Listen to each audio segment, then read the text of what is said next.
Then you suddenly also had to adapt to finding a father in the household, didn't you?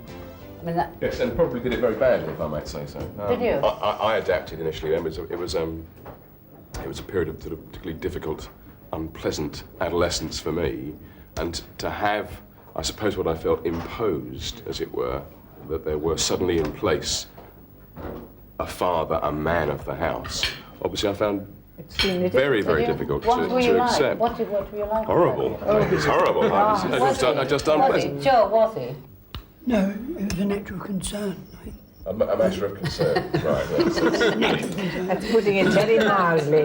I thought horrendous was the right Thank you. I think the problem, I think it was probably a difficult age anyway, but I think it was at a time when, having had for so much of my life no father figure who was the understood disciplinarian, as it were, to feel that then there was a father figure who had been imposed and would be responsible for that area of discipline was obviously very difficult for me. For me, as a then 14-year-old, part of me was incredibly excited about this brother who flaunted every rule that there could possibly be flaunted, and was for me it really a good role model in some ways, in many ways, because he showed me that actually, you know, you could let go of some of these things and go out and have a good time. All together.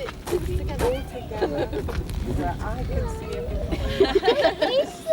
We'll go in a minute. Tell you what, let's go and want you all find... to arrange it now. Arrange what? Number 7. Number 7. Right. Together. These rates? Without being able to how to work. Would you know who is your role model in being a father?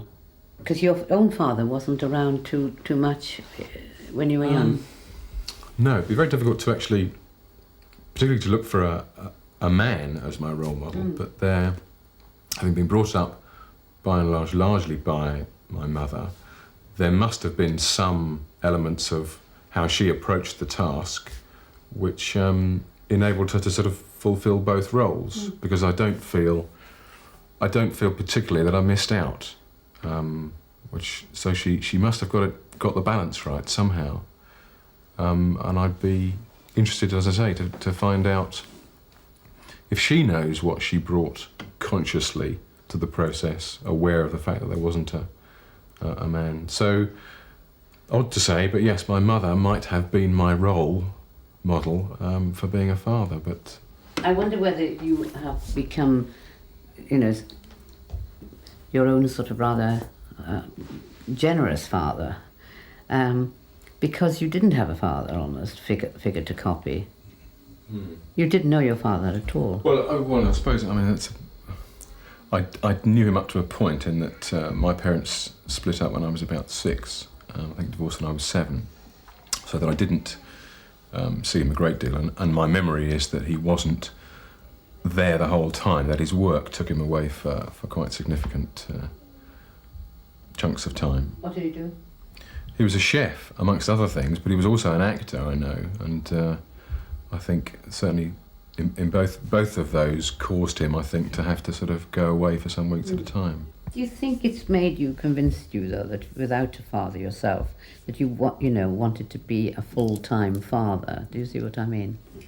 I can see that, and I think that if it convinced me of anything, having seen my parents' inability to make it through the distance, and therefore me sort of not having the father there for so much of the time, I'm sure I went into marriage and by extension into parenthood with the absolute commitment that I am desperate that this should work, and it should work for the duration.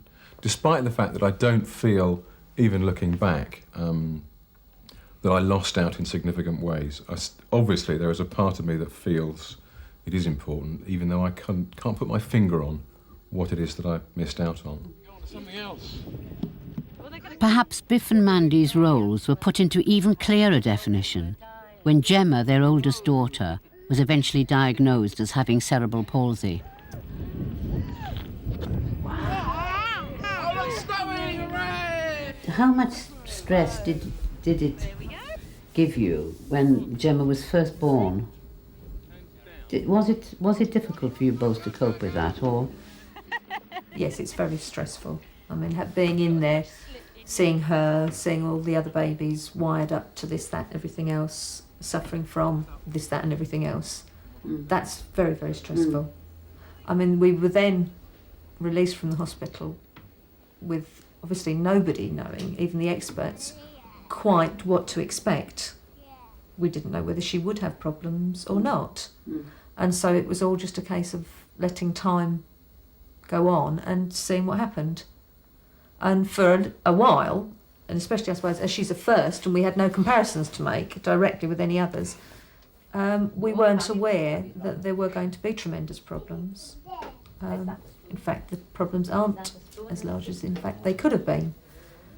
But as time wore on, then it became obvious she was going to have problems with the motor skills, and the problems had to be got round with physiotherapy and work that we put in with Gemma. It's probably easier, in fact, isn't it, to rather than to be handed a complete diagnosis and prognosis all in one and be told there is this damage, it's going to have that, and that effect, which must be devastating.